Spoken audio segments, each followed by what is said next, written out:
They cut our panel down from 45 to 30 minutes, so we'll get right into it. Just a quick question in the crowd. Anyone who's a content creator? We got a couple here. Web3 or Web2? Web3, 3.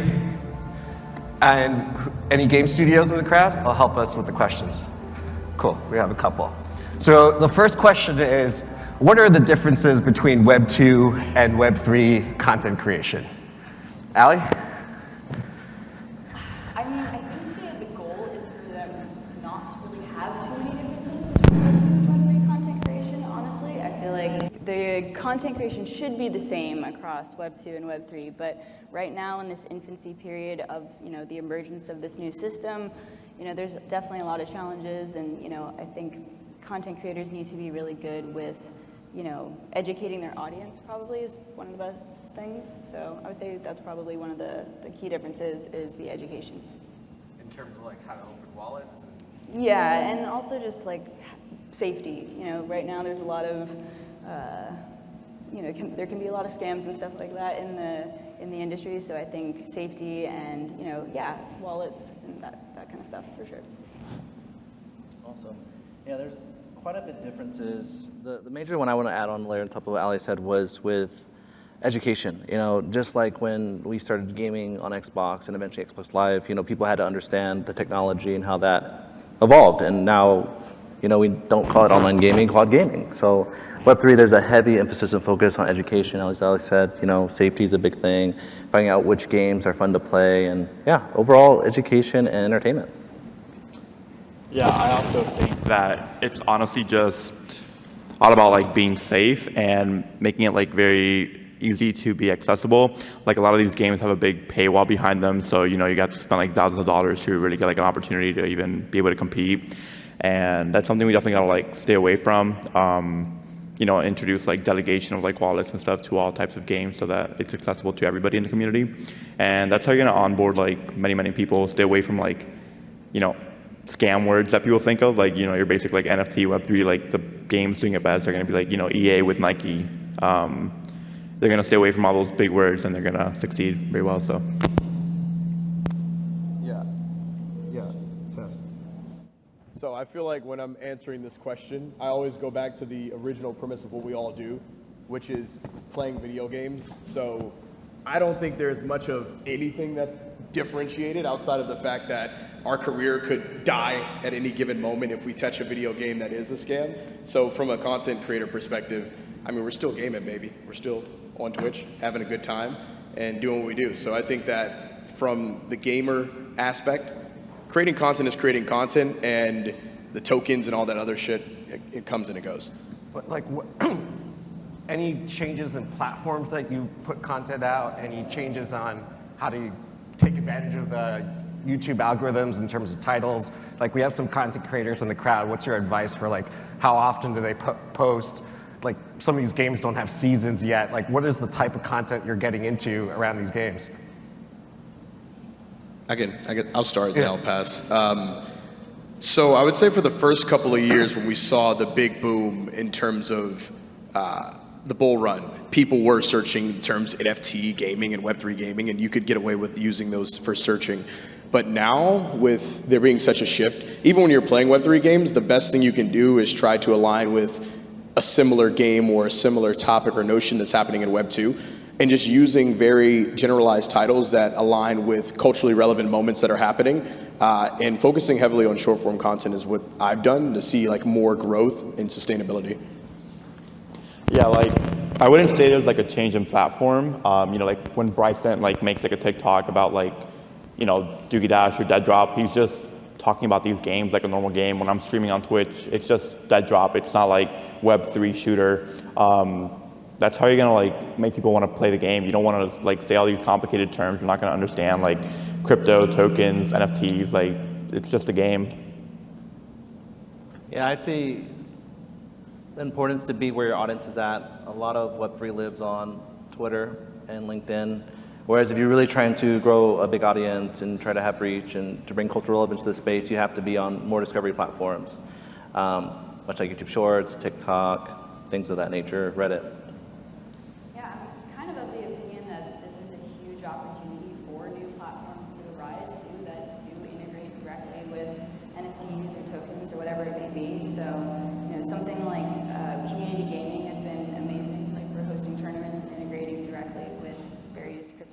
communities. So I think, yeah, the opportunity is huge, and maybe that answer will change as time goes on, and we will have new platforms. Super cool.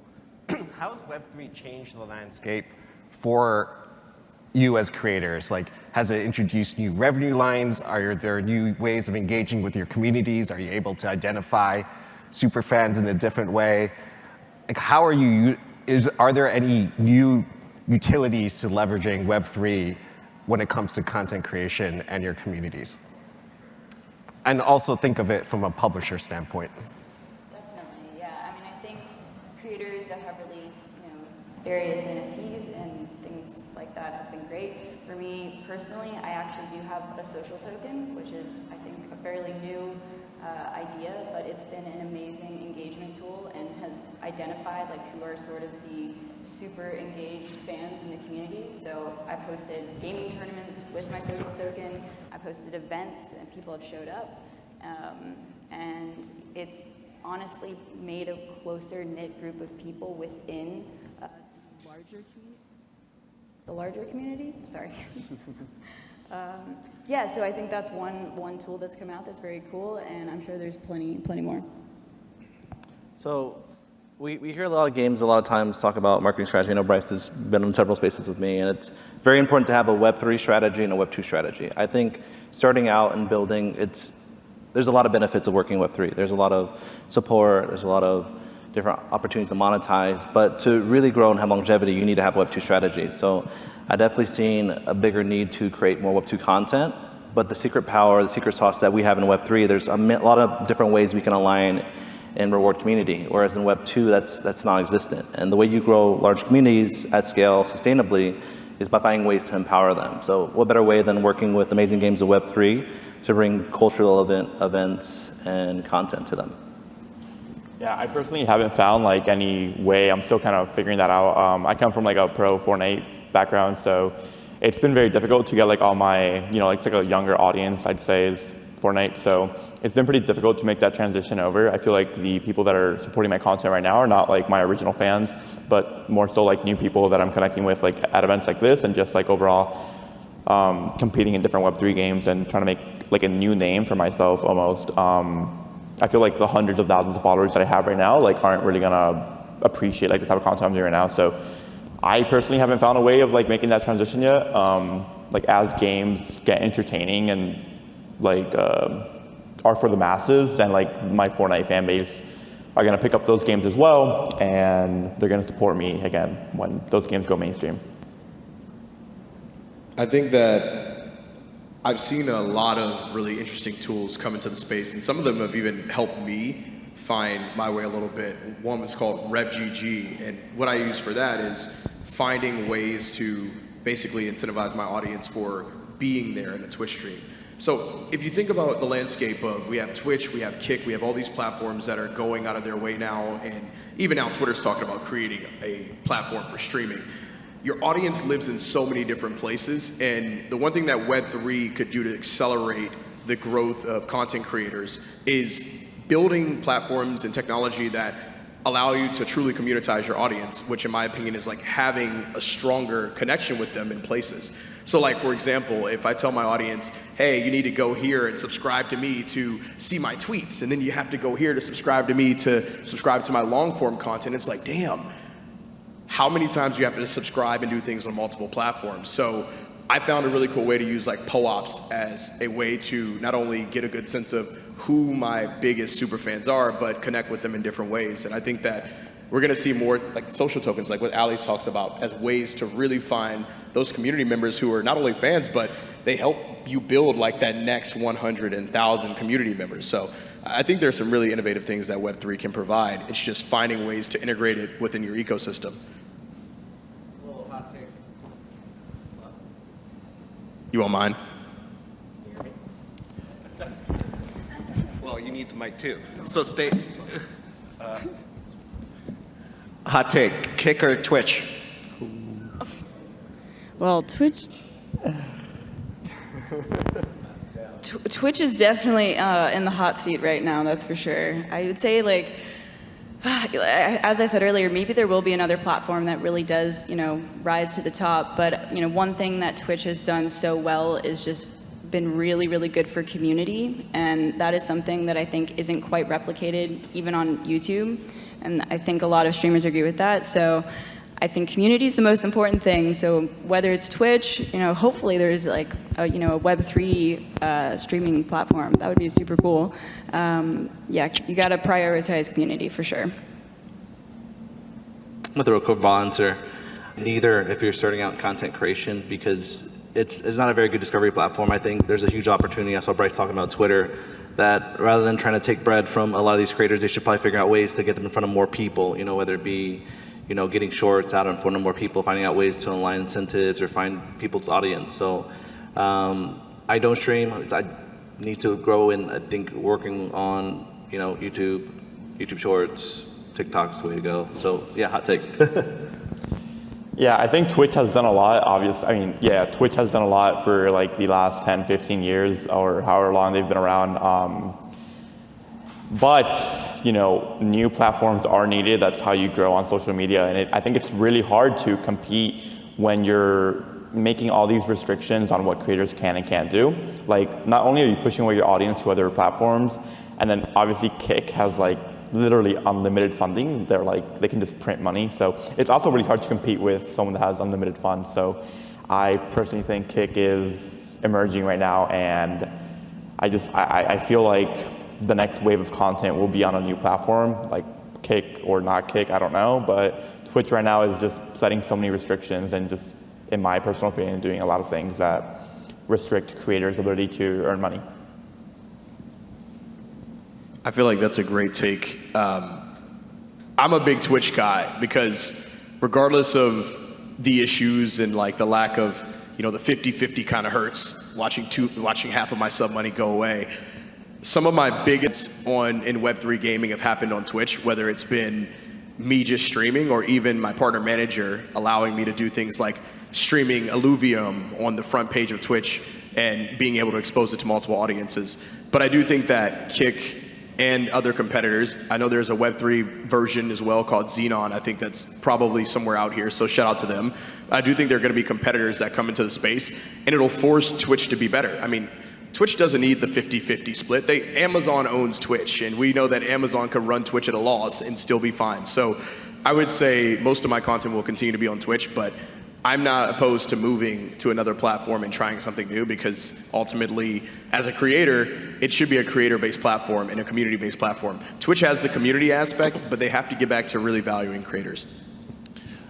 What challenges do you guys face when creating Web3 gaming content? And what I mean is like the negativity from gamers on the comments, like for some of the content creators in the crowd who are trying to put content out, there's a ton of effort that goes into editing. You're putting it out there, not a super large community that's watching. Like, how do you handle user acquisition and growth, because you guys make money off larger audiences? So like, what are the challenges and how you're dealing with it? Is it working? Oh, it is. Great. Yeah, I mean, it is kind of shocking how much negativity there is in Web2 gaming about Web3. And it's frustrating for me personally because I play TCGs, so that's my department. And I do think that NFTs as the cards is one of the best use cases, and so much of the community still has a lot of resistance to it. So I think you just kind of have to have conviction in what you're doing, and it's the early adopters that are going to get the recognition.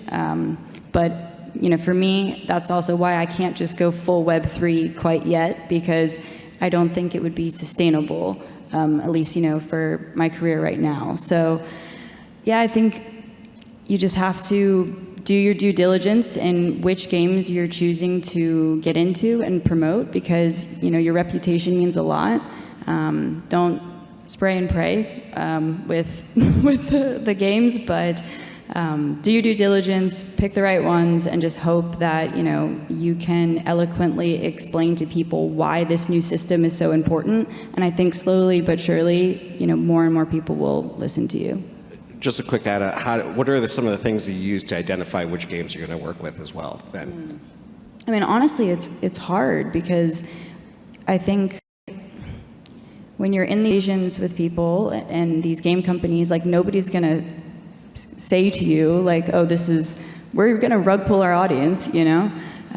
So I guess I've used just intuition as well as I think reputation. Like if you look into who's backing it, and you know the developers who works for the team, like it's hard, honestly. I don't actually know the best way to do so. I've been lucky and haven't had any bad experiences so far, but yeah, I'd be curious to know what the other creators, like how do you guys pick and choose what games to get into?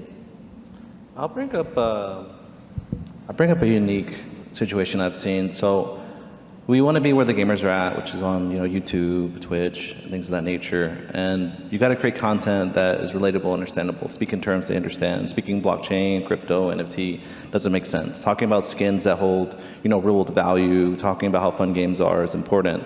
What I had run into playing a lot of different Web3 games. I played over 100 last year. Was being one or two creators for these games, it's really hard because the creator system's not evolved. If there's not enough creators creating content about a game, no one's looking for the content. So we need more opportunities as creators to collaborate and find other creators to work with. And I think that's why Bryce has said, find games that are close and relevant. When Valorant was coming out, they were working with all the CSGO content creators, esports players, and talent. So yeah, a unique problem is that, and I've seen a greater need to create Web2 content and build relevance there, build trust. Someone like Dr. Disrespect or Ali can play in front of a large audience and show how important Web3 is and really start onboarding users. So big issue, just like for the games, is discoverability, trying to break out from the negative stigmas with NFTs and crypto. Before you hand them, do you get a lot of negativity against your content, and how do you deal with it? So I hadn't, because I was kind of doing the Trojan horse approach. I was finding all the best games that are reputable, like Ali said, and not talking about NFT or crypto. I was just playing games as games and creating entertaining content. Problem there wasn't discoverability. Now I'm focusing on a game very much like CSGO, like Bryce has been doing.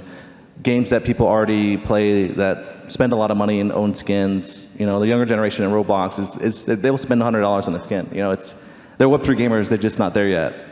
Or something like CSGO. People are trading assets at 6 figures, and they really enjoy it, and it's kind of a social emblem. So I think TGCs and games like CSGO with skin economies are probably the best areas in which you can grow right now. So I haven't personally faced it. The game I play that's very Web2 focused, they actually released some NFTs, and I've actually built trust with some of the creators, and they actually had exposure to that, and they were really receptive. The creators in that industry were spending thousands of dollars for content, but they can't get that back, and they're giving away some of their skins to do activations for like Raid Shadow Legends because they can't do anything with them. So it's very interesting. Yeah, I think so. Like for picking and choosing, I kind of want to answer like the original question, if that's okay. So you asked like, how do I deal with like, it's a small audience right now and like putting out content. So like even like numbers can be demotivating, like when you're like not getting the amount of views that you did on like Web2 games or whatever. But like it's all part of the process, right? Like when you look back at it, if like, everyone here is pretty hopeful that like Web3 gaming is gonna be like the next big thing. Obviously like you wouldn't be here if not. But right now you're like at that early stage of like documenting your journey, and even like all the big YouTubers and just content creators in general love doing this, when like you can look back at those moments when you're beginning. Like right now, everybody in this room, even this event, like all of this is super duper early. So while you're not like targeting the masses by even just making content or doing anything, you're gonna like everyone here is in a really good position to establish yourself super early in a growing space. Like, people talk about Web3 gaming being the thing that's going to bring the next bull market, and right now, like everybody on this panel is just positioning themselves in such a good place to kind of be like that next like ninja, or like that face of whatever next platform, whatever next like genre of game like this is. Like everyone here can be like the Shroud. Shroud is like great at like every game that they touch. So everyone here can be like every like great, or like just a big content person in general in like all Web3 games. I feel like everyone else has said everything. Okay, let's add then.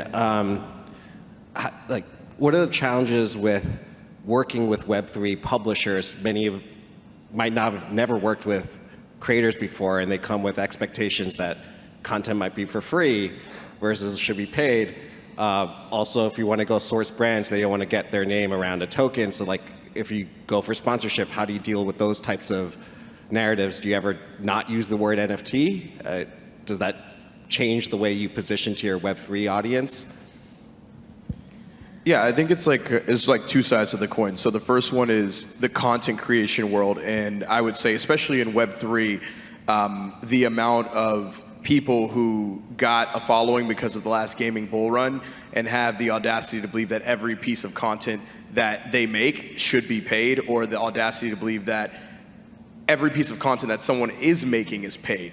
So I think that from one perspective, you gotta realize a lot of people, everyone on the stage made years worth of free content and bust their ass to get to the point where when the opportunity comes to take a paid opportunity, they can do so. But in the same mold, you got to look at yourself and you got to look at your brand and what you're trying to build as a business. So that way, when you are working with game development studios, you can go out and optimize for the things that they're struggling with. A lot of the times when I'm doing a deal, it isn't me just hopping on a call and being like, all right, so, what do you guys want? I try to come in and have a good understanding of like, here's a bucket of content that we could potentially work off of. Do you have some sort of promotion or thing that you have coming up so we can do a month's worth of content and make it make sense to an audience, so it's not a one-off hashtag ad and then it looks like, damn, you just did this for the bucks and you didn't actually care about cultivating the community. So I think that having a good understanding of seeing what you do as a business will change the way that companies work with you.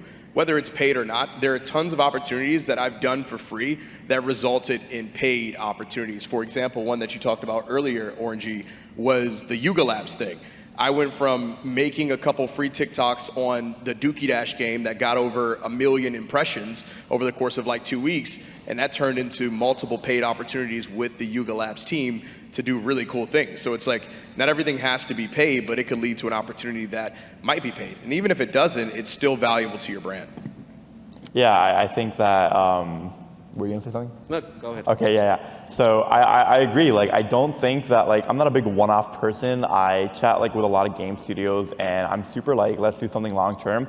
And even if it's behind the scenes, I think the number one thing that game publishers need to know is if you're gonna work with a creator and you're just doing a one-off, I mean, what are you going to gain from that, right? Especially if you're not doing some huge tournament where the one-off will matter. If you're doing a 100K prize pool tournament and you're with a creator and you're okay, make a YouTube video talking about this. Okay, that's going to make people interested. They want to win the prize, of course. But if you're just doing a one-off to try a game, you're not going to gain anything. I think Shrapnel and what they're doing, they had TSM Myth and he's, working with them and he went to the booth at Consensus and supports them behind the scenes and publicly. I think that's the type of relationship you really want to build with a creator.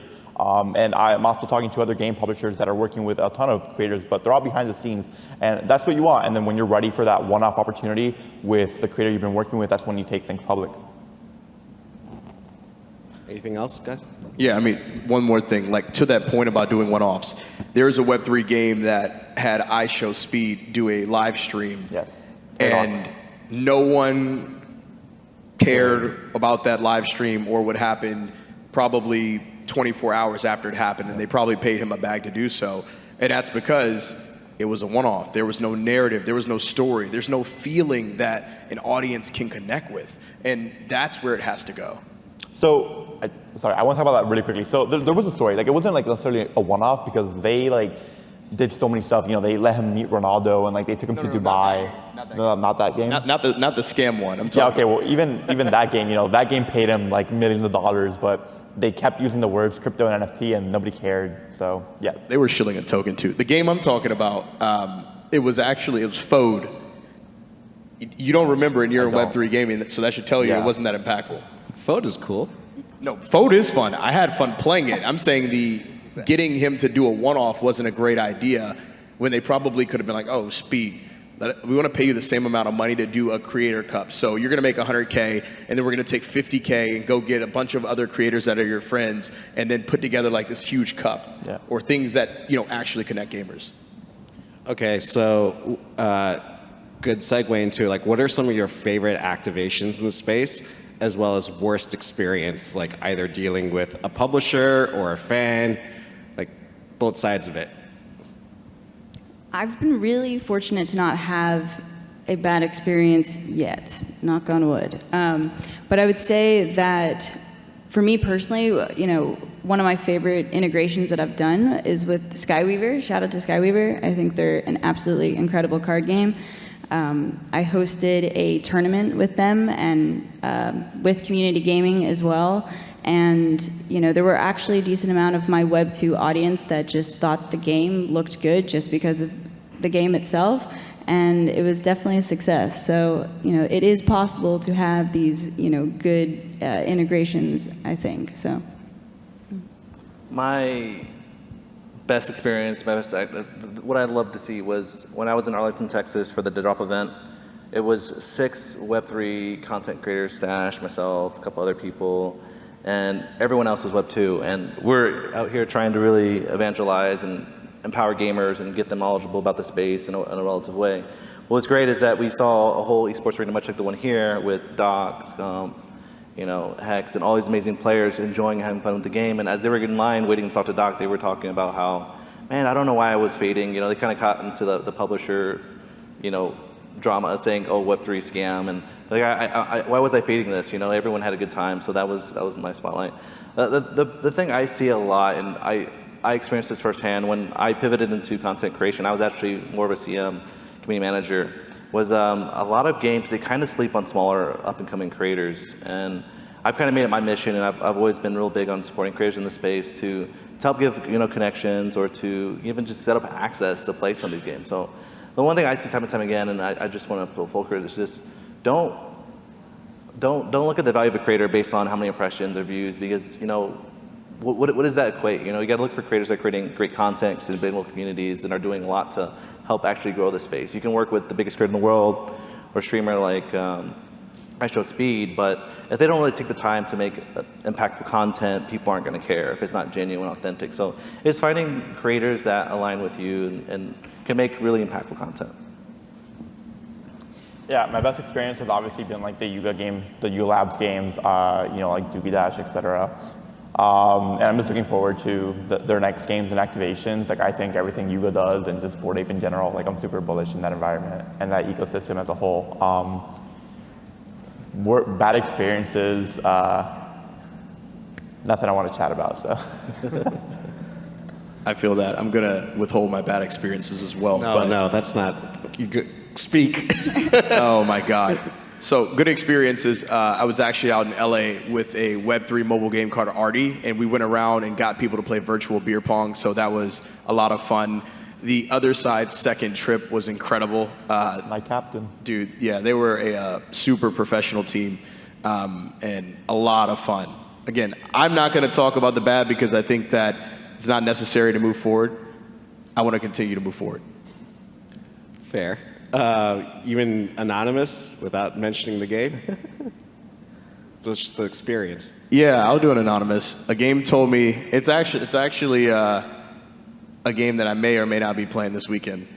They told me that they're going to be the best game ever and that they had a ton of investor funding and wanted me to do a ton of free content. Good segue to the next question then. In your opinion, what's your advice for game studios on their go-to-market strategy right now? And the best way to work with people like yourselves? How would you approach that? Bryson start with, because that's a good. Yeah, I think Orangey and Bryson touched on it, but I think one-off sponsored streams just aren't going to do enough. You really want to find ambassadors for your game who are really in it and are going to want to work for you and with you, and you need to support them. It should be a two-way street. And I always say content creators I don't think can be the funnel. You need to do your traditional marketing, and then once people getting, they seek out the content, and the content creators are sort of the stickiness that keeps them there. So have the funnel, find creators that are really passionate about it, support them, and build a good relationship.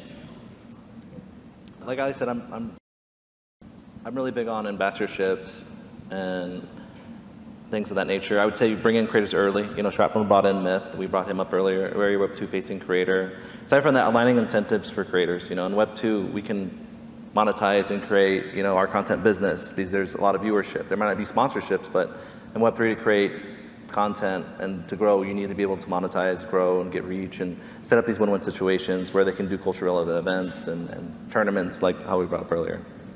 Yeah, I think it goes deeper than just like paid opportunities as well. Like you don't just want to like pay somebody, but there's got to be like something in it of value for both parties. Like whether it be like giving away something cool to your, the creators community, because there's a ton of cool games that like I don't necessarily want to be paid for, but I like would like to do some cool activations. Like whether it be like give away like cool NFT, like random example did not happen, but like if Axie came up to me and they're like, hey, we want you to make some content, like, you know, Axie's like the Web3 game, so like just give me some Axies to give away to my community, and then like maybe we can do something.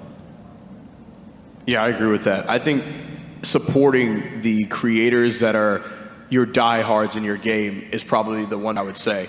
Like, you don't need me to play every one of your damn games. Like, I promise you, you don't. There are some games I like, there's some shit I just don't like, and you're wasting your time trying to get me to play it. But there might be someone in that community that's been grinding since day one that may have 600,000-700,000 followers. But guess what? You're gonna get the most passionate pieces of content from them because they actually give a damn. The games that I give a damn about, you're gonna see me playing them more often, putting more time in. And if you introduce me to something and I gravitate to it naturally, of course. But I would say support the people that are deep in the trenches. Now, if you start there, that content's gonna get out, and then someone that's bigger is gonna see him like, damn, that's actually cool, let me reach out to them. So games, start small. You don't need to spend hundreds of thousands of dollars in marketing. Like, that's why you have short form platforms that can push your content to anything. You just gotta get the content. Yeah, I just want to touch upon that real quick, like last thing. You know, like I feel like everyone in the space is really well connected, so yeah, definitely start out small. Like if you were to, you know, hit up Bryce for like a promo for your game or whatever, and somebody that follow him saw it and they actually like it, they'll reach out to you. Like creators want to work with games, so they also do outreach. Unfortunately, that's time. Thank you so much for your advice to the crowd. Hopefully that was helpful. Woo!